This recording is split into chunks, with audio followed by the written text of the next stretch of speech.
تاجدار ختم نبوت، تاجدار ختم نبوت، تاجدار ختم نبوت، تاجدار ختم نبوت۔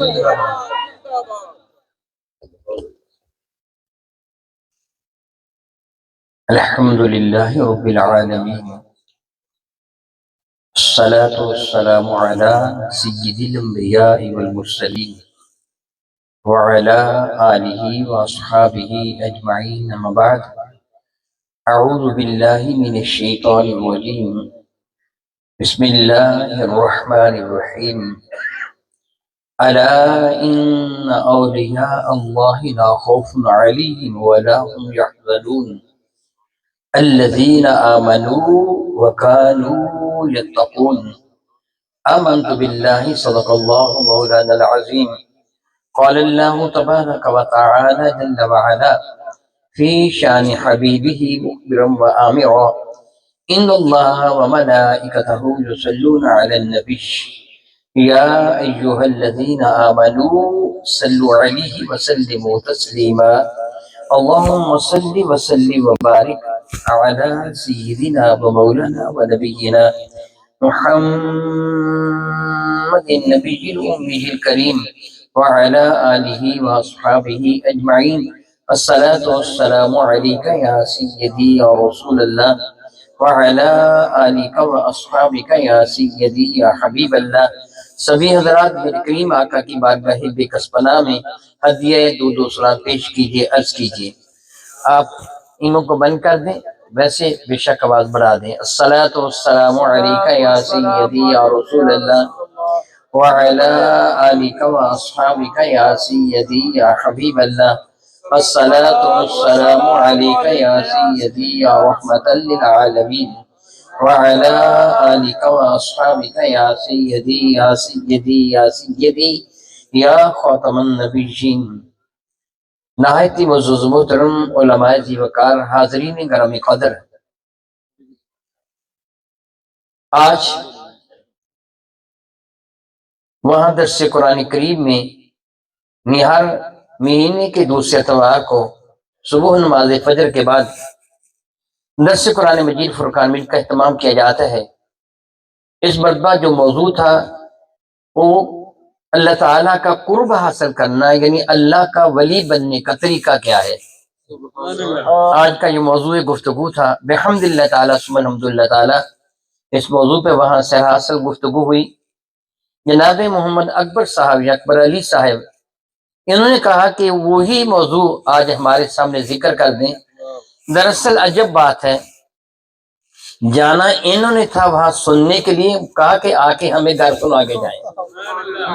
عجب بات نہیں ہے، جانا تھا انہوں نے وہاں سننے کے لیے، کہا کہ گھر آ کے سنا کے جائیں، ہم وہاں نہیں آ سکتے۔ کیوں نہیں آ سکتے؟ کہ یہ دھند ہے، آپ آ جائیں آپ کو دھند کچھ نہیں کہے گی، ہمیں دھند تنگ کرتی ہے۔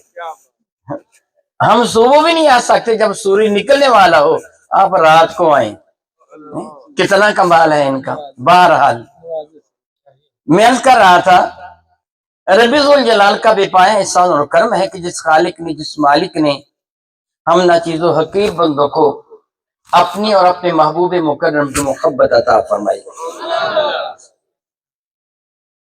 الحمدللہ تعالیٰ ثم الحمدللہ تعالیٰ۔ اللہ رب العزت جل وعلا کا یہ بہت بڑا احسان ہے، اس کی عزت کی قسم، یہ بہت بڑا احسان ہے کہ اللہ نے ہم کو ایمان کی دولت عطا فرمائی۔ یہ اللہ تعالیٰ جل وعلا کی محبت کا نتیجہ ہے، جو اللہ تعالیٰ ہم سے محبت فرماتا ہے۔ پروردگار عالم جل وعلا ساری مخلوق کے ساتھ محبت فرماتا ہے، وہ رحمان ہے، رحیم بھی ہے۔ اللہ تعالیٰ جل ملکی مگر جو کرم ایمان والوں پہ فرماتا ہے، وہ رب ذوالجلال کا جدا گانا ہی کرم ہے، ایک الگ کرم ہے۔ آپ کے جی میں یہ خواہش ہوگی کہ میں اولیاء اعظام کے واقعات و حالات کو سنتا رہتا ہوں، اے کاش میں بھی اللہ کا ولی بن جاؤں۔ یہ خواہش ہوتی نا ایک ایمان والے کے دل میں۔ میں آپ کو مبارکباد پیش کرتا ہوں، اب سارے کے سارے اللہ کے ولی ہیں۔ میں نے کیا کہہ دیا؟ اب سارے کے سارے اللہ کے علماء تشریف فرما ہے، اب سارے کے سارے اللہ کے بلند آواز سے کہہ دیجیے اس میں آپ کا فائدہ ہے. آپ سارے کے سارے اللہ کے ولی ہیں. میں اپنی طرف سے نہیں کہہ رہا بلکہ میرا اللہ فرماتا ہے اللہ ولی الذین آمنوا، اللہ ایمان والوں کا ولی ہے. ایمان والی اللہ کے ولی ہے. اللہ ایمان والوں کا ولی ہے. ولی کا ایک معنی صاحب تصوف بھی ہوتا ہے، ولی کا ایک معنی قریبی بھی ہوتا ہے، ولی کا ایک معنی مالک بھی ہوتا ہے، ولی کا معنی دوست بھی ہوتا ہے. ان معنی میں اللہ تعالی ہم پر صاحب تصرف بھی ہے، ہمارا ناصر و مددگار بھی ہے، ہم سے پیار بھی فرماتا ہے. جبھی تو اللہ نے اپنے اور اپنے محبوب کی محبت ہمیں عطا فرمائی ہے جو پیار فرماتا ہے. اگر وہ ہم سے پیار نہ فرماتا تو کبھی ہمیں اپنے اور اپنے محبوب مکرم کی محبت عطا نہ فرماتا. وہ خود ارشاد فرماتا ہے واللہ یہدی من یشاء، اللہ ہدایت اسے دیتا ہے جس کو اللہ چاہتا ہے. کسے دیتا ہے؟ جس کو اللہ چاہتا ہے. جس طرح یہ کہیں اکبر علی صاحب کہیں میں اپنے گھر میں اسے آنے دوں گا جس کو میں چاہتا ہوں. کیا بولا؟ جس کو میں چاہتا ہوں، یعنی جس کے ساتھ میں پیار کرتا ہوں میں اس کو اپنے گھر آنے دوں گا. میرا اللہ فرماتا ہے واللہ یہدی من یشاء، اللہ ہدایت کی دولت اسی ہی عطا فرماتے ہے جس کو وہ چاہتا ہے. الی صراط مستقیم، سیدھی راہ پہ چلنے کی توفیق اسی عطا فرماتا ہے جس کو اللہ تعالی جل وعلا چاہتا ہے. جسے میرا اللہ چاہتا ہے اسے اپنا پیار بھی عطا فرما دیتا ہے، اپنے محبوب کا پیار بھی عطا فرما دیتا ہے. اللہ ولی الذین آمنوا، اللہ ایمان والوں کا ولی ہے. اور دوسری جگہ فرماتا ہے والذین آمنوا اشد حبا للہ، ایمان والے بھی ٹوٹ کر اپنے رب سے پیار کرتے ہیں، شدید ترین پیار کرتے ہیں. اللہ ان سے پیار کرتا ہے، یہ اللہ سے پیار کرتے ہیں. تو جن سے اللہ تعالی جل وعلا پیار فرماتے ہیں پھر پروردگار عالم ان پر اپنی رحمتوں کا نزول فرمانا شروع کر دیتا ہے. جن کے ساتھ اللہ پیار فرماتا ہے اللہ تعالیٰ ان پہ اپنی رحمتوں کا نزول فرمانا شروع کر دیتا ہے. میں نے آپ کو ابھی تھوڑی دیر پہلے کہا کہ بحمد اللہ تعالیٰ آپ سارے کے سارے اللہ کے ولی ہیں، کہ آپ اللہ سے پیار کرتے ہیں، اللہ آپ سے پیار کرتے ہیں. لیکن ایک بات یاد رکھیں، درجات جدا جدا ہیں. کیا والا؟ درجات جدا جدا ہیں. میرے نبی کا ارشاد گرامی قدر ہے کہ سارے ایمان والے جنت پہ چلے جائیں گے. من قال لا الہ الا اللہ فدخل الجنہ، جس نے بھی کلمہ طیبہ لا الہ الا اللہ محمد رسول اللہ پڑھ لیا وہ جنت میں داخل ہو جائے گا، جنت میں داخل ہو جائے گا. بلکہ احادیث سے مبارکہ یہ ثابت ہے کہ جس کے دل میں رائی کے دانے کے برابر بھی ایمان ہے وہ بھی جنت میں چلا جائے گا. جس کے دل میں رائی کے دانے کے برابر بھی ایمان ہے وہ بھی جنت میں چلا جائے گا. لیکن کب جائیں گے جنت میں؟ ایمان والے سارے جنت پہ چلے جائیں گے لیکن سارے یکلخ تو نہیں جائیں گے. بہت سارے پہلے جہنم میں جائیں گے، ان کو جہنم میں سزا دی جائے گی، پھر اللہ کی رحمت سے میرے نبی کی شفاعت سے ان کو جہنم سے نکالا جائے گا. باری باری وہ نکلتے آئیں گے نکلتے آئیں گے نکلتے آئیں گے، بالآخر سارے ایمان والے ہی جنت پہ چلے جائیں گے. لیکن سارے پہلے تو نہیں جائیں گے نا. کچھ وہ ہوں گے جو سزا پا کر جنت میں جائیں گے، کچھ وہ ہوں گے کہ جن کو جنت میں جب داخل کیا جائے گا نا، ابتدا میں جنت میں داخل کیا جائے گا، پروردگار عالم جل وعلا کے فرشتے ان کو جنت میں داخل ہونے سے روک دیں گے، کہیں گے ٹھہرو ابھی تم جنت میں نہ جاؤ. وہ بارگاہ حریم ناز میں عرض کریں گے پروردگار عالم باقی لوگوں کو جنت میں جانے کی اجازت ہے، مولا تعالیٰ ہمیں جنت پہ کیوں نہیں جانے دیا جاتا؟ میرا اللہ ارشاد فرمائے گا تم تنہا جنت میں نہ جاؤ، جاؤ میدان معاشر میں جس کو تمہارا جی چاہے اس کو ساتھ لے کے آؤ. گویا کچھ وہ ہوں گے جو نہ خود جنت میں جائیں گے تنہا بلکہ باقیوں کو بھی ساتھ لے کے جنت میں جائیں گے، اور کچھ وہ لوگ ہوں گے میرے نبی کی امتی جو انبیاء سے بھی پہلے جنت میں چلے جائیں گے. صحیح حدیث سے بارکہ ہے، میرے کریم آقا حضور رحمت عالم صلی اللہ علیہ وسلم کے ارشاد گرامی قدر ہے کہ سب سے پہلے میں مصطفیٰ کریم جنت کا دروازہ کھٹکھٹاؤں گا اور دربان جنت، جنت کا دروازہ بند ہوگا، میں جا کے اس کا حلقہ ہلاؤں گا، دربان جنت پوچھے گا آپ کون ہے، من انتا، تم کون ہو؟ تو میں بتاؤں گا انا محمد رسول اللہ، میں اللہ کا محبوب، اللہ کا رسول۔ حضور سید عالم اپنے اسم گرامی ذکر فرمائیں گے، وہ دربان جنت یہ کہہ کر دروازہ کھول دے گا، مجھے میرے رب کا یہی حکم تھا ان سے پہلے کوئی جنت میں نہ جائے، ان سے پہلے کوئی جنت میں نہ جائے۔ میرے نبی فرماتے ہیں میں جنت میں داخل ہوں گا، میرے ساتھ میری امت کے فقراء و مساکین ہوں گے، میں ان کو بھی ساتھ لے کے جنت میں چلا جاؤں گا۔ ابھی باقی نبی جنت میں نہیں آئیں گے، گویا کچھ تو وہ لوگ ہیں جو میرے نبی کے ساتھ جنت میں جا رہے ہیں، کچھ لوگ ہیں جو لوگوں کو ساتھ لے کے جنت میں جا رہے ہیں، کچھ وہ ہے جہنم میں ڈالے جانے کے طویل عرصہ بعد جنت میں آ رہے ہیں۔ ایمان والے تو سارے جنت پہ چلے جائیں گے۔ اسی طرح آپ بھی اللہ کے ولی ہیں، مگر درجے جدا جدا ہیں، درجے جدا جدا ہیں، کوئی ہے ادنا سے ادنا، کوئی ہے اعلیٰ سے اعلیٰ، مگر ایمان صرف اس کو ملتا ہے جس سے اللہ پیار فرماتا ہے، یعنی جو اللہ کا ولی ہوتا ہے۔ پروردگار عالم اپنے ان برگزیدہ بندوں کا تذکرہ فرماتے ہیں جن کو اللہ تعالیٰ اپنا قرب خاص عطا فرماتا ہے۔ کیا بلا اپنا قرب خاص عطا فرماتا ہے، ان کے لیے میرا اللہ فرماتا ہے الا، خبردار، ہوشیار، غور کے ساتھ سنو۔ جب کوئی اہم بات کہنا ہوتی ہے تو پہلے لوگوں کو خبردار کیا جاتا ہے۔ میں مثال نہیں دے سکتا، قرآن کریم کی مثال عام چیزوں سے نہیں دی جاتی، میں آپ کو سمجھانے کے لیے کہہ رہا ہوں۔ وہ خاص اعلان ہونا تو اعلان کرنے والا تمہیدی طور پر کہتا ہے حضرات ایک بہت ضروری اعلان ہے، ایک بہت ضروری اعلان ہے، غور کے ساتھ سن لیں۔ وہ کہتا سارے متوجہ ہو جائیں تب میں اعلان کروں، مثال نہیں دی جا سکتی۔ میرا اللہ اللہ حرف تنبیہ ذکر فرما کے فرماتا ہے، جھنجھوڑتا ہے، غور کے ساتھ سن لو، میں ایک اعلان فرمانے والا ہوں، اللہ، خبردار، ان اولیاء اللہ، جو اللہ کے ولی ہیں، لا خوف علیہم ولا هم یحزنون، نہ ان کو کوئی خوف ہے نہ ان کو کوئی غم ہے۔ یہ میں اعلان کرتا ہوں، میں یہ اعلان کرتا ہوں، ان کو کیوں کوئی خوف و غم نہیں ہے، کس لیے غم نہیں ہے؟ بہت پرانی بات ہے، بہت پرانی بات ہے۔ میں لاہور تقریر کے لیے گیا، اس وقت نواز شریف صاحب وزیر خزانہ ہوا کرتے تھے پنجاب کے، اس وقت کی بات کر رہا ہوں۔ میں تقریر کے لیے گیا، میں اس کے گھر ٹھہرا تھا جو اس کا سیکرٹری تھا، اس کے گھر میں ٹھہرا تھا۔ تو صبح جب وہ مجھے سی آف کرنے کے لیے اس کا بیٹا چلا تو میں نے اس سے پوچھا، آیا گاڑی میں بیٹھ گیا، میں نے کہا وہ لائسنس پاس ہے نا؟ میں کہنے لگا جی مجھے لائسنس کی ضرورت ہے نہیں ہے۔ میں نے کہا کیوں؟ کہنے لگا کہ میں وزیر خزانہ کے سیکرٹری کا بیٹا ہوں، آپ دیکھیں گے پولیس والے مجھے سیلوٹ کریں گے، اور جس کا تعلق معمولی بندے کے ساتھ ہو وہ کہتا ہے مجھے فکر نہیں ہے، تو جس کا ولی اللہ ہو،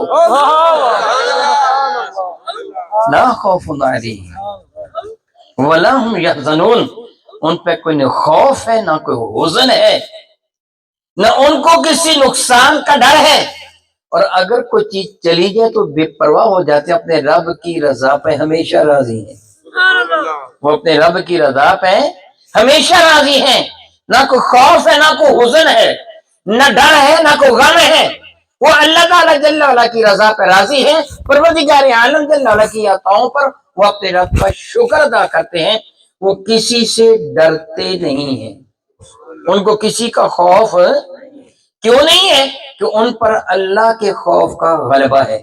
حضرت سیدنا عبد القادر جیلانی رضی اللہ تعالیٰ عنہ، جن کو ہم غوث پاک کے نام سے یاد کرتے ہیں، ان کے والد ذی وقار کا اسم گرامی ہے حضرت سید ابو صالح موسیٰ جنگی دوست، لمبا سارا نام ہے نا۔ ابو صالح ان کی کنیت ہے، موسیٰ ان کا نام ہے، جنگی دوست یہ ان کا لقب ہے۔ فارسی زبان کا یہ لفظ ہے، وہ رہتے ہی ملک فارس میں تھے، ایران میں رہتے تھے، گیلان ایران کا شہر، وہاں رہتے تھے، تو ان کو جنگی دوست، جنگی دوست کا لفظی معنی یہ بنتا ہے جنگ سے پیار کرنے والا، پنجابی میں آپ اس کو لڑاکا کہتے ہیں. کیا کہتے ہیں؟ فلاں بندہ جو لڑاکا ہے. یہ لڑاکا ہونا اعلیٰ بات ہے بھلا؟ بتائیے، اچھی بات تو نہیں ہے نا. جس آدمی کا آپ تعارف کسی سے کرائیں فلاں بندہ جو بڑا لڑاکا ہے، تو آپ کہیں گے وہ بندہ اچھا نہیں ہے. تو یہ ان کا لقب ہے، ابو صالح جنگی دوست، ابو صالح موسیٰ جنگی دوست، بڑے لڑاکے ہیں. ان کا یہ لقب کیوں بنا تھا جنگی دوست؟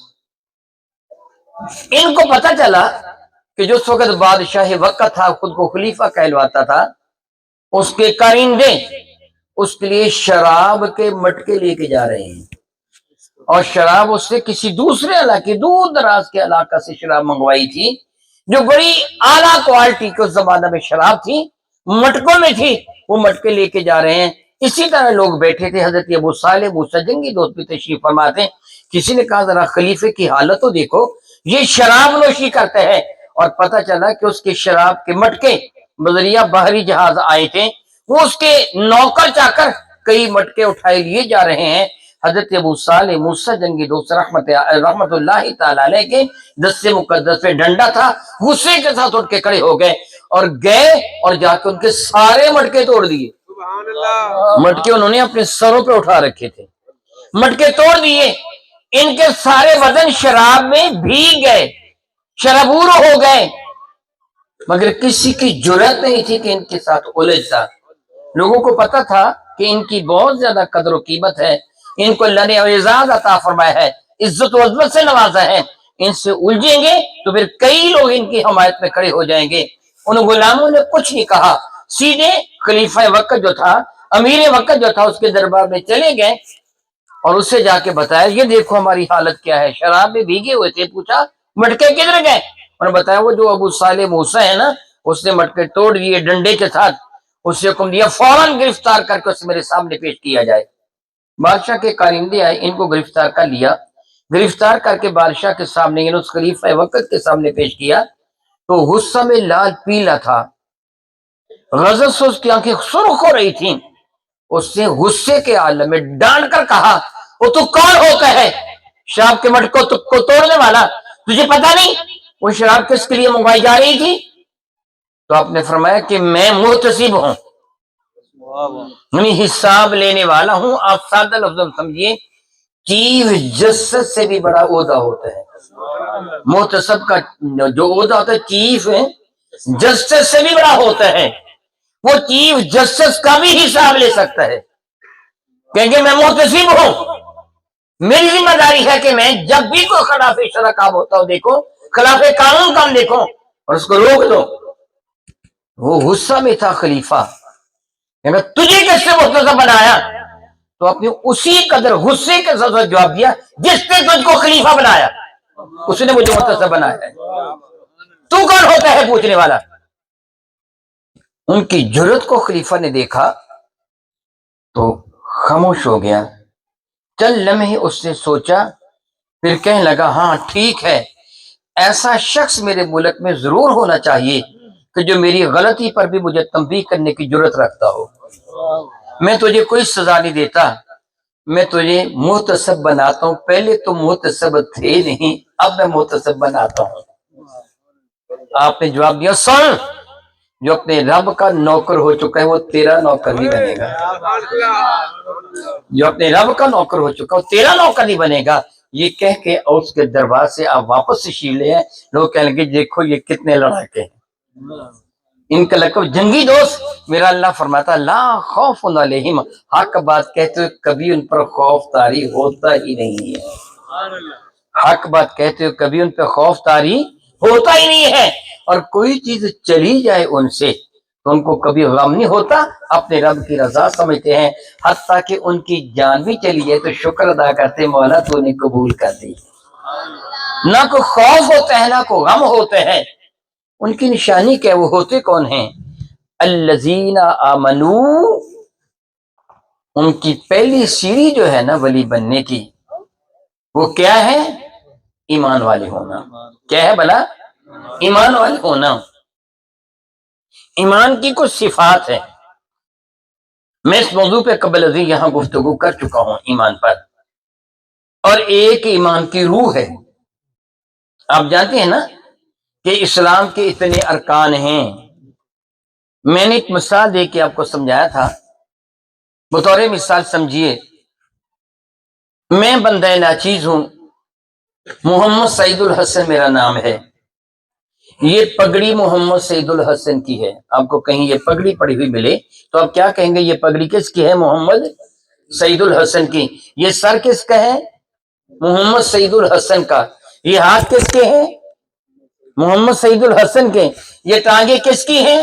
محمد سعید الحسن۔ اللہ حاضر کے آپ میرے ایک ایک عضو کو گن کے کہیں گے یہ محمد سعید الحسن کا سر ہے، یہ اس کی زبان ہے، یہ اس کی آنکھیں ہیں، یہ اس کی ناک ہے، یہ اس کا چہرہ ہے، یہ اس کے ہاتھ ہیں، یہ سعید الحسن کے بازو ہیں، یہ سعید الحسن کا پیٹ ہے، یہ سعید الحسن کی ٹانگیں ہیں۔ پھر سعید الحسن کون ہے؟ کوئی بات سمجھ آئی؟ یہ ہاتھ سعید الحسن کے ہیں، یہ پاؤں سعید الحسن کے ہیں، پھر سعید الحسن کون ہے؟ پتہ چلا کہ اس کی حقیقت کچھ اور ہے، وہ ہے جو اس کے بدن کے اندر اس کی روح دوڑ رہی ہے۔ آپ سمجھ گئے نا؟ باقی سارے اسلام کے ارکان ہیں۔ اسلام کی روح کیا ہے؟ اللہ اور اس کے رسول کی محبت۔ اپنی طرف سے کہوں تو مجرم ہوں، میری کیا ضرورت ہے میں اپنی طرف سے کچھ کہہ دوں؟ یاد رکھیے، میں نہیں کہہ رہا، صحیح بخاری کتاب الایمان ہے، میرے نبی فرماتے ہیں صلی اللہ تعالی علی حبیبہ دائما ابدا والذی نفسی بیدہ، میرے نبی فرماتے مجھے قسم ہے اس رب کائنات کی جس کے دست قدرت میں مجھ محمد کی جان ہے، صلی اللہ تعالی علی حبیبہ دائما ابدا۔ میرے نبی نے قسم اٹھائی، اور قسم اس ذات بابرکات اٹھائی ہے کہ مجھ کو میرے اللہ کی عزت کی قسم جس سے زیادہ سچا اللہ نے کوئی پیدا کیا ہی نہیں ہے۔ قسم اس نے اٹھائی ہے، اپنے تو اپنے رہے، بیگانوں نے بھی جس کو صادق اور امین کا لقب دے رکھا تھا، قسم اس نے اٹھائی ہے۔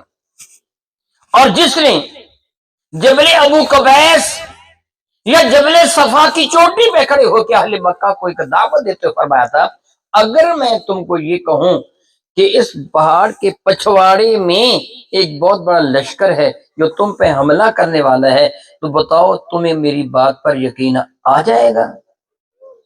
میں یہاں آپ کو ایک قصہ دلا دوں۔ جبل ابو قبیس کے پیچھے شہر مکہ پہاڑوں پر آباد ہے، اس کی آبادی زمین پر نہیں ہے۔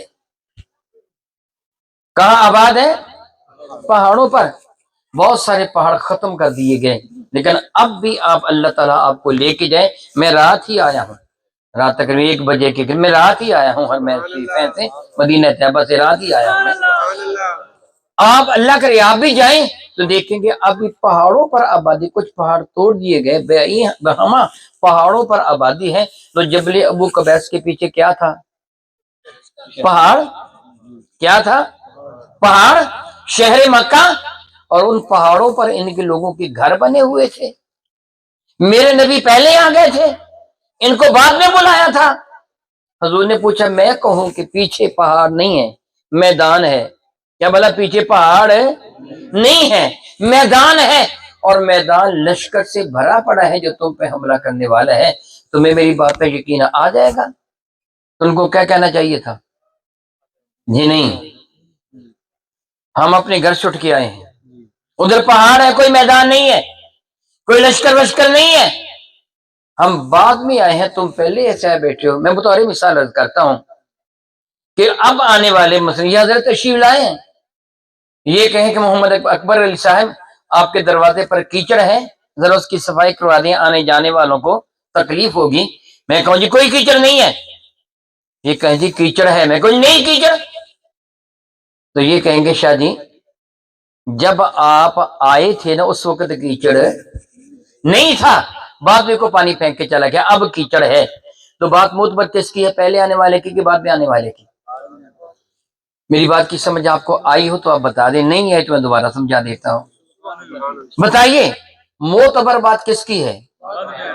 پہلے آنے والے کی یا بعد میں آنے والے کی؟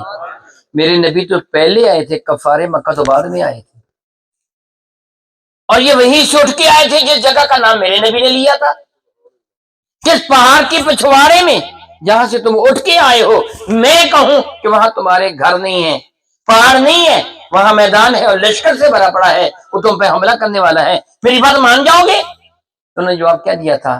مان جائیں گے۔ کیا جواب دیا تھا؟ کتنی انہونی بات، مان جائیں گے۔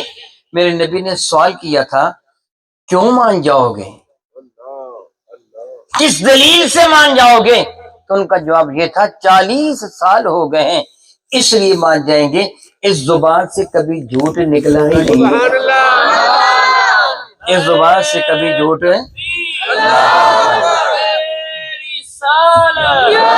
سیدی مرشدی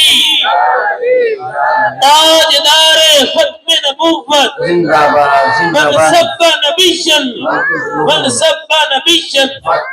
میں عرض کر رہا تھا انہوں نے کہا بیک زبان ہو کے کہا اس لیے مان جائیں گے، زبان سے کبھی جھوٹ نکلا ہی نہیں ہے۔ رب کائنات اپنی توحید کا اعلان کروانا تھا تو میرے نبی کو فرمایا قل، محبوب کہہ دیجئے هو اللہ احد، وہ اللہ یکتا اور یگانہ ہے۔ کوئی قسم اٹھائی؟ سادہ لفظوں میں کہہ دیجئے اللہ ایک ہے۔ کیا بلا کہہ دیجئے اللہ ایک ہے۔ اگر نبی بغیر قسم کے کسی چیز کا تذکرہ فرمائیں اس کا انکار کفر ہے، اگر نبی قسم اٹھا کے ذکر فرمائیں تو رب کی توحید کا اعلان کیا تو بغیر قسم کا اعلان کیا، لیکن فرمایا والذی نفسی بیدہ، اچھی طرح سنو، صحیح بخاری کتاب الایمان کی حدیث ہے، والذی نفسی بیدہ، مجھ کو اللہ کی قسم جس کے دست قدرت میں مجھ محمد کی جان ہے، لا یؤمن احدکم، تم میں ایک بھی ایمان والا نہیں ہے۔ پہلا خطاب چک اکتی والوں کے ساتھ سے نہیں تھا، میرے نبی کا پہلا خطاب صحابہ صدیق و فاروق و عثمان و علی و سعد و مقداد و سلمان فارسی ان سے تھا، جو آسمان رشد و ہدایت کے درخشندہ ستارے، خطاب ان سے تھا، بتانا ہمیں سے تھا کہ میں اتنی عظیم شخصیت کو یہ کہہ رہا ہوں تو تم کس بات کی بولی ہو، تمہاری حقیقت کیا ہے؟ میں والذی نفسی بیدہ لا یؤمن احدکم، مجھے اس اللہ کی قسم ہے جس کے دستے قدرت میں میری جان ہے، تمہیں ایک بھی ایمان والا نہیں ہے، حتی اکون احب الیہ من والدہ و ولدہ، جب تک اس کی ماں، اس کے باپ، اس کے اولاد سب سے زیادہ پیارا میں نہیں ہو جاتا، سب سے پیارا میں نہیں ہو جاتا، اس وقت تک وہ ایمان والا ہے ہی نہیں ہے۔ میں یہاں ایک مثال دے کے پھر گفتگو کو آگے بڑھاؤں گا۔ کسی کی ماں میں عیب ہو، کسی کے باپ میں عیب ہو، کسی کی بہن کسی کی بیٹی میں عیب ہو، کیا وہ پسند کرتے ہیں کہ اس کی بیٹی کو، اس کی ماں کا، اس کے ابا کا، اس کی بہن کا عیب لوگوں کو بتایا جائے؟ سارے بتا دو۔ میری بات سچ ہو تو آپ میری حمایت کر دیں، میں جھوٹ کہوں تو آپ بے شک انکار کر دیں، لیکن مجھے بتائیے ضرور، بتائیے وہ اپنی ماں کا عیب ظاہر کرے گا؟ ہو عیب، اسے پتا ہو میری ماں میں عیب ہے، بیٹی میں عیب ہے، غلطی ہے بیٹی کی، کیا وہ اپنی بیٹی کا عیب ظاہر کرے گا؟ اپنی بہن کا عیب ظاہر کرے گا؟ کیوں ظاہر نہیں کرے گا؟ محبت کا تقاضا ہے، محبوب میں عیب ہو تو تب بھی چھپایا جائے۔ ارے یہ کیا محبت ہے جس میں عیب ہے ہی نہیں تو تلاش کرتا ہے، جس میں عیب ہے ہی نہیں تو تلاش کرتے ہیں، پھر کیسے دعویٰ ایمان کرتا ہے؟ میرے نبی نے قسم اٹھا کے فرمایا اگر تجھے تیری ماں، تیری بیٹی، تیری بہن، تیرا باپ، تیرا قبیلہ، تیرا خاندان مجھ مصطفیٰ سے زیادہ پیارا ہے تو مجھ کو میرے اللہ کی قسم تو کافر ہے، ایمان والا نہیں ہے۔ ایمان والا کب بنے گا تو؟ کہ جب تو سب سے بڑھ کر مصطفیٰ کریم سے پیار کرے گا۔ اگر صرف حدیث ہوتی تو کوئی یہ کہہ کے انکار کر دیتا میں نہیں مانتا حدیثوں کو، میں اہل قرآن ہوں، اللہ اکبر اللہ اکبر اللہ اکبر۔ میرا اللہ قرآن کی سورۃ النساء کی 65 نمبر آیت میں فرماتا ہے اے محبوب مکرم فلا وربک لا یؤمنون، وہ بھی قسم اٹھاتا ہے، اور انداز گفتگو کیا ہے، انداز تکلم کیا ہے، فلا وربک، سوائے اس کے کچھ نہیں کہ محبوب مجھ کو تیرے رب کی قسم ہے. قسم تو اپنی اٹھائی ہے. یہ کہہ لیتا ہے عزتی و جلالی، مجھ کو میری عزت کی قسم ہے، میرے جلال کی قسم ہے، میرے علو مرتبت کی قسم ہے. نہیں، میں محبوب مجھ کو تیرے رب کی قسم ہے. قسم اپنی ذکر کی ہے. یہ کہہ سکتا تھا مجھ کو میری قسم ہے، جس طرح میرے نبی فرمایا والذی نفسی، مجھے قسم اس اللہ کی جس کے دستے کو میری جان ہے. اللہ کی قسم اٹھائی. اللہ کہہ سکتا تھا کہ مجھ کو میری قسم ہے، وعزتی و جلالی، مرتفع مقامی، مجھے میری عزت کی، میرے جلال کی، میرے اعلیٰ مقام کی قسم ہے. مگر اللہ نے یہ طریقہ اختیار نہیں فرمایا، محبوب مجھ کو تیرے رب کی قسم ہے. رب کو پانا ہے تو در مصطفیٰ پہ آنا ہوگا. مجھ کو تیرے رب کی قسم ہے. جواب قسم کیا ہے؟ لا یؤمنون، ان میں کوئی بھی ایمان والا نہیں ہے. کب تک؟ حتی یحکموک فیما شجر بینہم، جب تک زندگی کے ہر معاملے میں اے معبود تجھے اپنا آقا تسلیم نہیں کر لیتے، اپنا حکم تسلیم نہیں کر لیتے.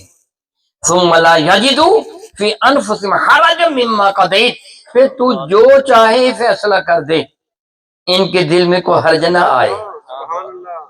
حرج کہتے ہیں تنگی کو، دل تنگ ہو جانا، حرج نہ آئے. میں باتیں کر رہا ہوں، میری گفتگو تھوڑی لمبی ہو جائے، آپ میں سے کسی بندے کے دل میں یہ خیال پیدا ہو شاید ذرا مختصر گفتگو کر دیتے تو اچھا تھا. اس نے مجھے منع نہیں کیا، گفتگو کرنے سے روکا نہیں، اٹھ کے گیا نہیں. دل میں خیال پیدا ہوا گفتگو مختصر ہو جاتی تو اچھا تھا. اس کے دل میں میرے لیے حرج پیدا ہو گیا. میرا اللہ فرماتا محبوب مجھ کو تیرے رب کی قسم، جس کے دل میں تیرے لیے حرج پیدا ہو گیا وہ بھی کافر. ثم لا یجدوا فی انفسہم حرجا مما قضیت، جو تو چاہے فیصلہ کر دے، حرج پیدا نہ ہو. وسلموا تسلیما، دل کی گہرائی سے مان لیں. اب دیکھیں دو بندے حاضر ہوتے ہیں، ایک آدمی کہتا ہے یہ چیز میری ہے، دوسرا کہتا ہے یہ چیز میری ہے. میں تفصیل میں نہیں جاؤں گا، یہاں ایک واقعہ ہے آیا مبارکہ کے شان نزول کا اور سیدنا فاروق اعظم کی عظمت کا، لیکن میرا اصل موضوع رہ جائے گا. وہ کوئی دو آدمی ہوں، فیصلہ کرنے والا فیصلہ کرے، دونوں میں ایک سچا ہوگا ایک ایسے ہوتا ہے نا. سچا تو خوش ہو جائے گا، جھوٹے کے دل میں تھوڑی سی تنگی پیدا ہوگی کہ نہیں، کہ میرے حق میں فیصلہ نہیں ہوا. میرا رب فرماتا محبوب تیرے فیصلہ کے بارے میں جس کے دل میں تنگی پیدا ہو جائے وہ کافر. یہ تنگی کب پیدا نہیں ہوگی؟ جب محبت اپنی معراج کو پہنچ جائے گی. میرا محبوب جو بھی فیصلہ کر دیں آنکھیں بند کر کے قبول کر دیں، جو بھی فیصلہ فرما دیں.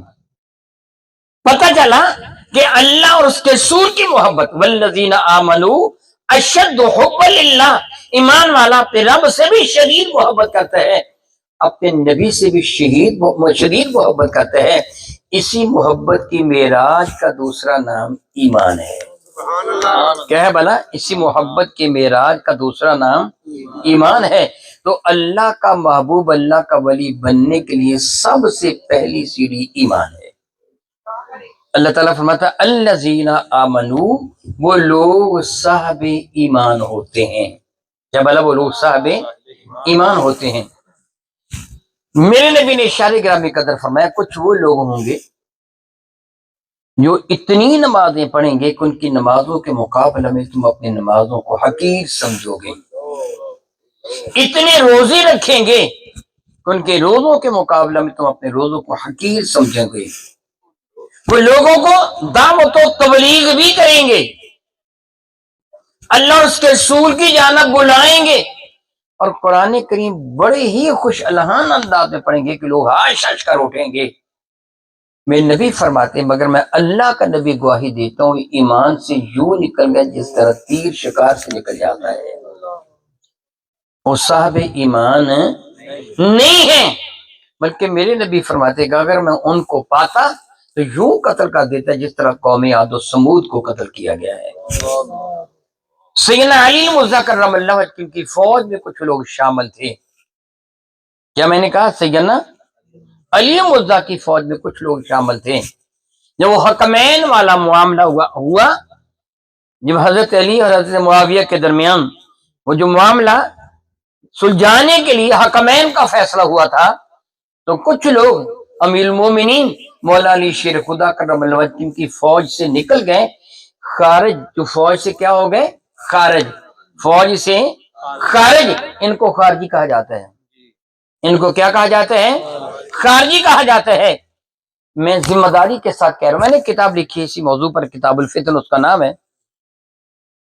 وہ خارجی اتنے عبادت گزار تھے کہ ساری رات وہ رو رو کر نمازیں پڑھتے تھے، ان کی داڑیاں آنسو سے بھیگ جاتی تھی، اتنا روتے تھے، اللہ کا ذکر کر کے اتنا روتے تھے، اتنا روتے تھے، اتنا روتے تھے کہ ان کی داڑیاں آنسو سے بھیگ جاتی تھیں۔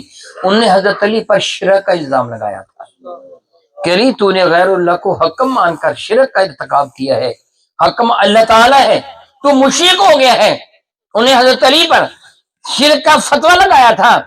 میرے نبی ارشاد فرماتے ہیں وہ بدترین لوگ ہیں، شریر ترین لوگ ہیں، بلکہ ابو امامہ فرماتے ہیں میرے قریب نے فرمایا وہ جہنم کے کتے ہیں۔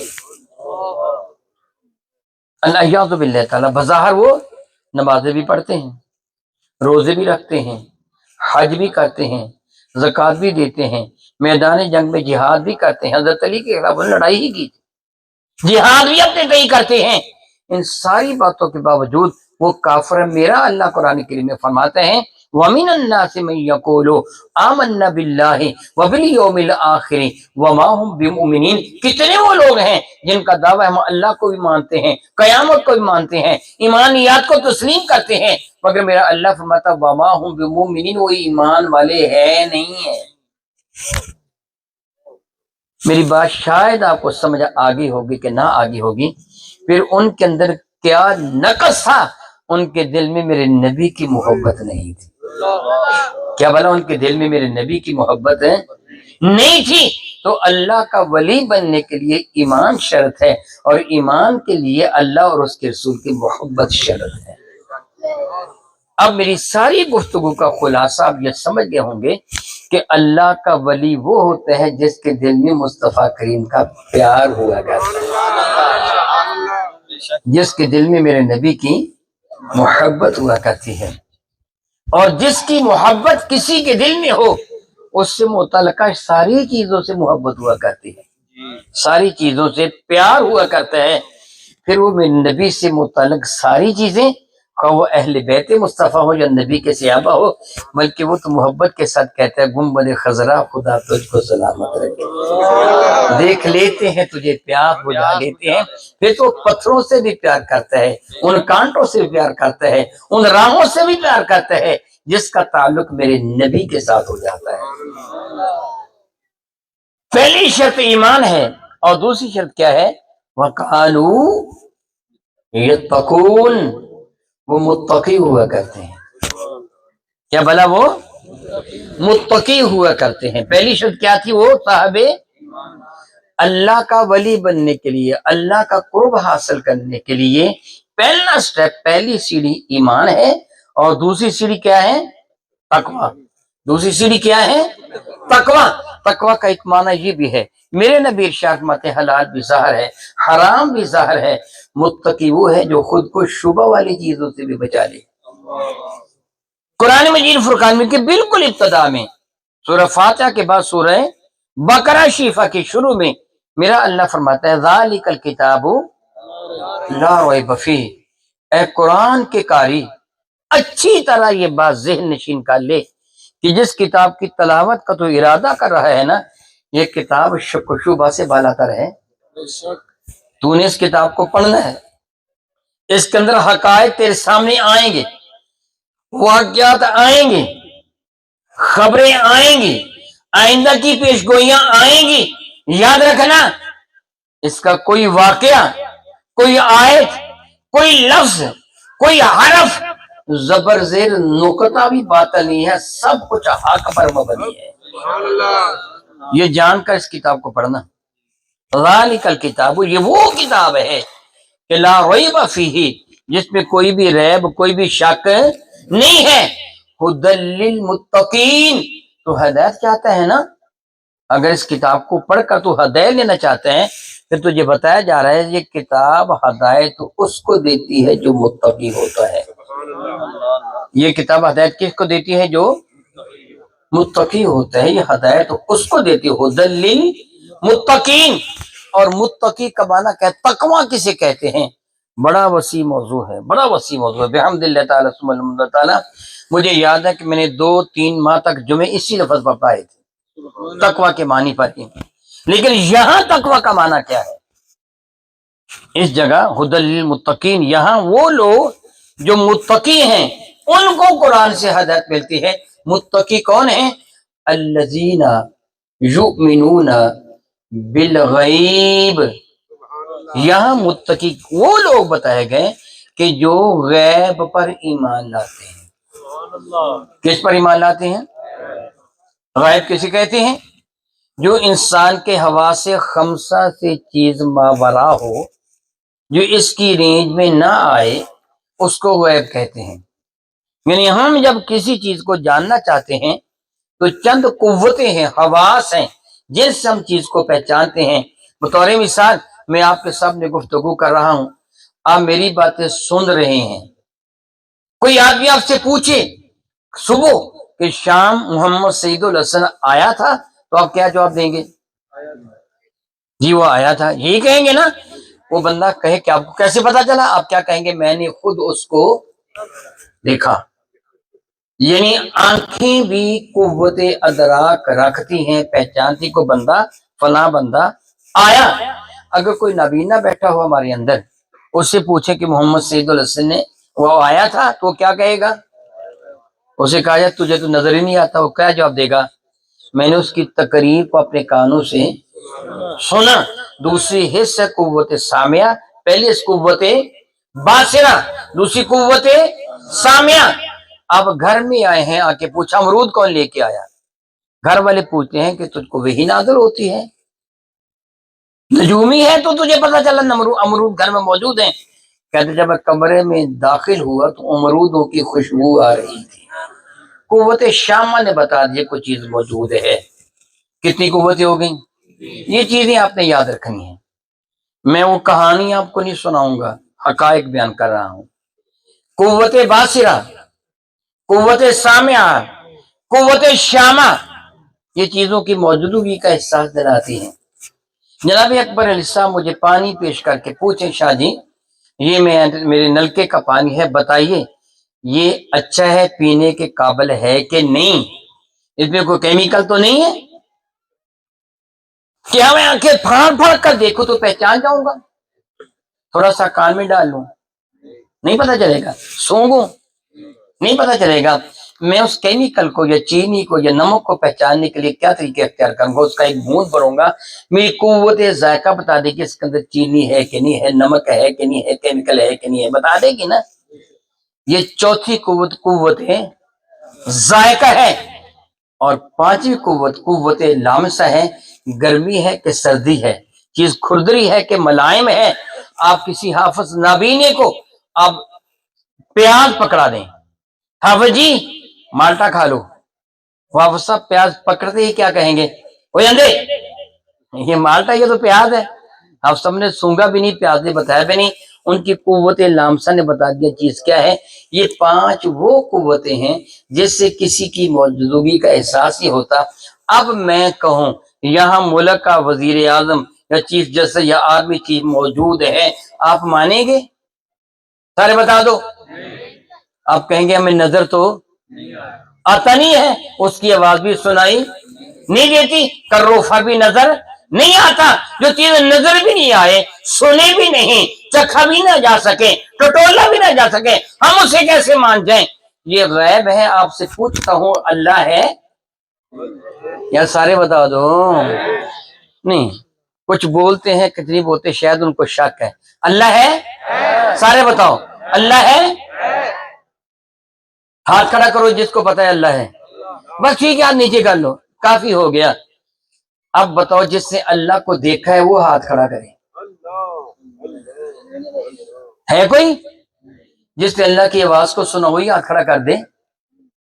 نہیں. جس نے سن کے پہچان لیا اللہ ہے وہ ہاتھ کھڑا کر دے.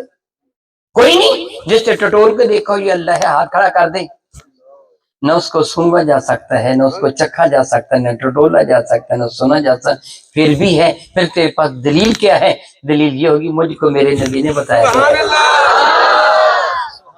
دلیل کیا ہوگی؟ میرے نبی نے بتایا۔ اللہ فرماتا ہے ہدایت اس سے ملتی ہے جو آنکھیں بند کر کے زبان مصطفیٰ پر ایمان لاتا چلا جاتا ہے۔ یا صلی جو آپ فرماتے حق ہے، مجھے نظر آئے نہ آئے، مجھے سجائی دے نہ دے، مجھے سنے نہ سنے، میرے نبی نے فرمایا جنت ہے۔ کیا فرمایا؟ جنت ہے۔ ہم نے کیا آقا ضرور ہے، میزان عدل ہے یا صلی ضرور ہے، بتاؤ کتنی بڑی ہے؟ ارشاد فرمائیے اس کے ایک پرڑے میں ساتوں زمینیں بھی آ جاتی، ساتوں آسمان بھی آ جاتے ہیں۔ ہم نے کبھی نہیں پوچھا پھر رکھی کہاں ہے؟ اتنی بڑی ہے کہ ساتوں زمینیں ساتوں آسمان ایک پرڑے میں آ جاتے، اس کے دو پرڑے ہیں۔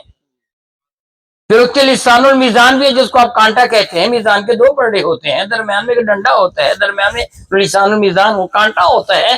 پھر اتنی بڑی شے رکھی کہاں ہے؟ ہم نے کبھی سوال نہیں کیا، آنکھیں جھکا کہا آقا جو فرماتے ہیں وہ حق ہے۔ بات میری عقل میں آئے نہ آئے لیکن یقین ہے جو تم کہتے وہ حق کہتے ہو، کبھی اس زبان سے جھوٹ نکلا ہی نہیں ہے۔ یہ کب ہوگا؟ جب محبوب سے پیار کرو گے۔ تو میرا اللہ فرماتا ہے قرآن سے ہدایت اسے ملتی ہے جو متقی ہوتا ہے۔ متقی یہاں وہ ہے جو بن دیکھے آنکھیں بند کر کے مصطفیٰ کریم پر ایمان لاتا چلا جاتا ہے۔ جو کچھ سوال ہے اللہ ہوتا ہے۔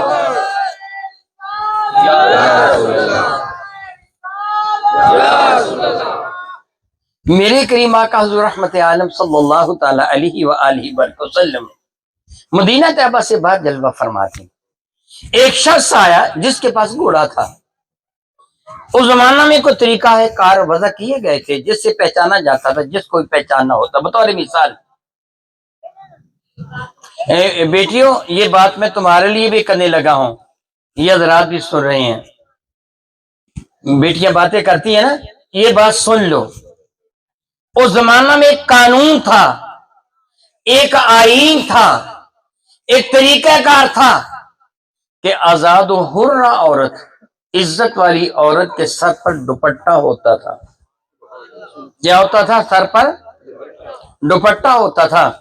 اس کی قمیض کے بازو پورے ہوتے تھے، ہاف سلیو نہیں تھی، سلیو لیس قمیضیں نہیں تھیں، بازو پورے ہوا کرتے تھے، سر کے بال پورے ہوا کرتے تھے، کٹے ہوئے نہیں ہوا کرتے تھے۔ اس لڑکی کو، اس عورت کو عزت والی عورت سمجھا جاتا تھا۔ میں اپنی طرف سے کہوں تو مجرم ہوں، میرے پاس دلائل موجود ہے، جس کا جی چاہے اصل امہات الکتب سے وہ آ کے دیکھ لیں کہ آزاد اور حرہ عورت کی نشانی اس زمانے میں کیا تھی۔ آپ جانتے ہو اس زمانے میں عورتیں اور مرد بکتے بھی تھے، پتہ ہے آپ کو؟ جو بکنے والا مرد ہو تو اسے کیا کہتے تھے؟ غلام، اردو زبان میں بھی۔ تو جو لڑکی اس کے کیا کہتے تھے؟ لونڈی، کنیز، اسے کیا کہتے تھے؟ لونڈی۔ لونڈی کے لیے ضروری تھا کہ اس کے بازو ہاف سلیو ہو یا سلیو لیس ہو، اس کے بازو پورے نہیں ہوں گے قمیض کے، یہ قانون تھا۔ آدھے بازو والی قمیض پہنا یا بغیر بازو کے قمیض پہنائی جائے گی۔ اس کا سر ننگا ہوگا، بال اس کے کٹے ہوئے ہوں گے، یہ نشانی تھی یہ بکنے والی لڑکی ہے۔ کیا نشانی تھی؟ یہ بکنے والی لڑکی ہے۔ اور معاذ اللہ کوئی بھی شخص ایسی لڑکی کو روکے، معاذ اللہ میں اللہ سے معاف، اس کے جسم کو ٹٹول سکتا تھا۔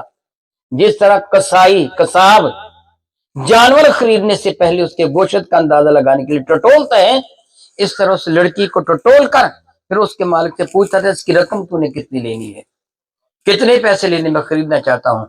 لیکن جس عورت کے بازو پورے ہوتے تھے، جس کا سر ڈھکا ہوا ہوتا تھا، جس کے بال کٹے ہوئے نہیں ہوتے تھے، اس کی طرف کسی کی جرت نہیں تھی کہ انگلی بھی اٹھاتا۔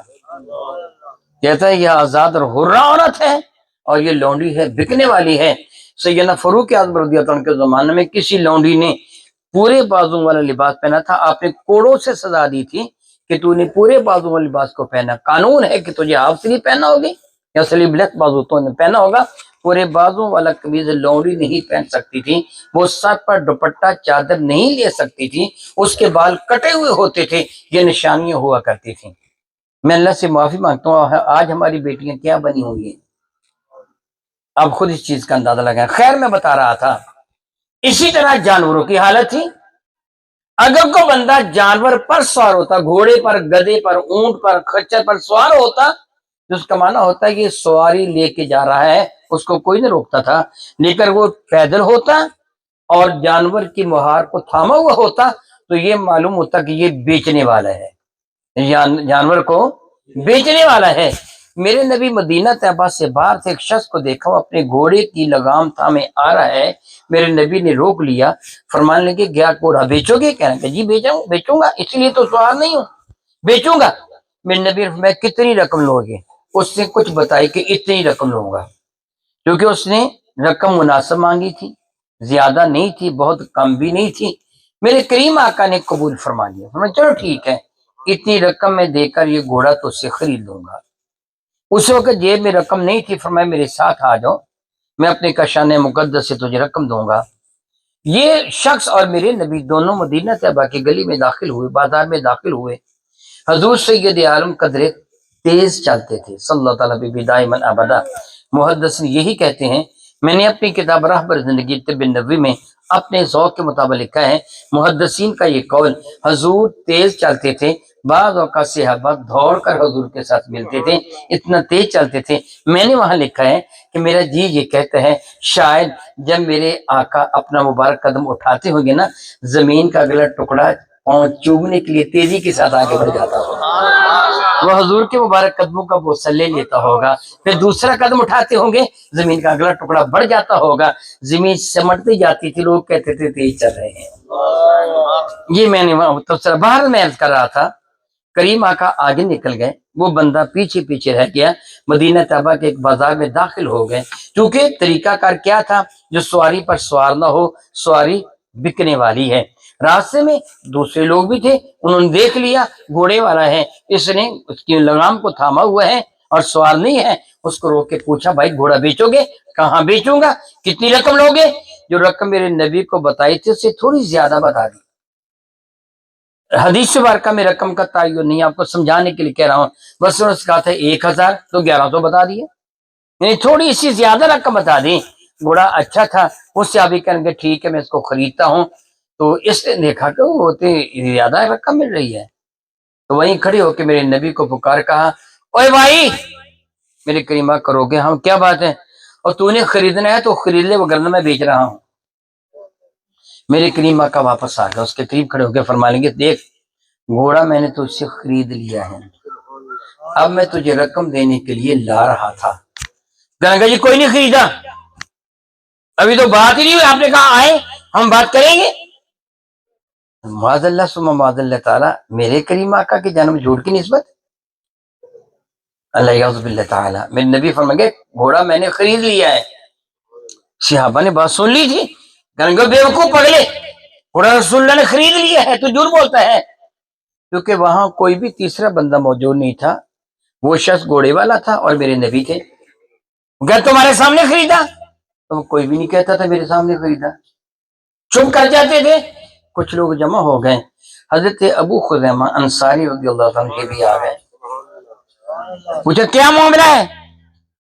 کہنے لگے جی گھوڑا حضور فرماتے میں نے خریدا اور یہ کہہ رہا ہے کہ نہیں خریدا، آپ فرمائیں گے خریدا ہے گھوڑا، تو کہنے لگا تو گواہی دیتا تیرے سامنے خریدا، کہنے لگے مجھ کو اللہ کی عزت کی قسم میرے نبی نے گھوڑا خریدا تھا۔ حضور ڈانٹنے کے انداز فرمائیں گے خزیمہ قسم اٹھا لی ہے تو نے، تو وہاں موجود تھا؟ نگاہیں جھکا، کہنے لگے یا رسول اللہ آپ کے بتانے سے اللہ پر ایمان لے آئے جس نظر نہیں آتا، آپ نے بتایا اللہ ہے، جنت ہے، جہنم ہے، ان بن دیکھی چیزوں پر آپ کے بتانے سے ایمان لے آیا، گھوڑا تو نظر آ رہا ہے، گھوڑا تو نظر آ رہا ہے۔ کریم آقا مسکرا دی، فرمائیں گے سنو آج کے بعد ایک اس تنہا کی گواہی دو کے برابر ہوا کرے گی، دوسرے دو گواہی دیں تو قبول ہوگی، تنہا کی گواہی دو کے برابر ہوا کرے گی۔ ایمان والا وہ ہے جو بن دیکھے آنکھیں بند کر کے مصطفیٰ کریم پر ایمان لانے والا ہے، وہ متقی ہے۔ ھدی للمتقین الذین یؤمنون بالغیب، جب غیب پر تیرا ایمان آ جائے گا پھر وہ یقیمون الصلاۃ ومما پھر زکوٰۃ بھی ہے، پھر روزہ بھی ہے، پھر نماز بھی ہے، سب کچھ ہے، پہلے مصطفیٰ کریم پر آنکھیں بند کر کے ایمان لانا ہوگا۔ اور اب یہ جانتے ہیں کہ قیامت کے دن کافر جنت کو دیکھ لے گا، جہنم کو دیکھ لے گا، میزان عدل کو دیکھ لے گا، وہ ایمان لائے گا کہ نہیں لائے گا نا؟ وہ کہے گا مولا میں ایمان لاتا ہوں کہ تو بھی ہے، جنت بھی ہے، جہنم بھی ہے، فرشتے بھی ہیں، میزان عدل بھی ہے، قیامت بھی ہے، میں ایمان لاتا ہوں۔ تو کیا رب مان جائے گا، قبول کر لے گا اس کا ایمان؟ اس سے فرمائے گا عقل کے اندھے خود دیکھ کر مان رہا ہے، تیرے نبی کے کہنے پر مانا ہو، منوانا تو مصطفیٰ کریم کو ہے، ان کو مانا ہوتا، ان کی بات کو سچا جان کے مانا ہوتا تو تب میں تجھے مانتا ہے، اب نہیں مانوں گا کہ تو نے میرے نبی کی بات پر یقین نہیں کیا۔ ماننا مجھے نہیں، ماننا ان کو ہے۔ اسی لیے میں ایک جملہ کہا کرتا ہوں، اعلان ایمان کے لیے، کیا بولا میں نے کہا؟ اعلان ایمان کے لیے توحید پہلے ہے، رسالت بعد میں ہے، لا الہ الا اللہ پہلے ہے، محمد رسول اللہ بعد میں ہے، توحید کا اعلان پہلے ہے، رسالت کا ایمان بعد میں ہے، مگر ایمان لانے کے لیے، اعلان ایمان کے لیے توحید پہلے ہے، رسالت بعد میں ہے، مگر ایمان قبول کرنے کے لیے رسالت پہلے ہے، توحید بعد میں ہے۔ پہلے نبی کو مان، کیا پہلے نبی کو مان۔ میرے نبی نے کوہ صفا یا جبل ابو قبیس پر کھڑے ہو کر یہی کہا تھا، پہلے بتاؤ میں کیسا ہوں، مجھے مانو۔ جب انہوں نے مان لیا تھا پھر میرے نبی نے فرمایا تھا اگر میں اتنا ہی سچا ہوں پھر جان لو اللہ ایک ہے۔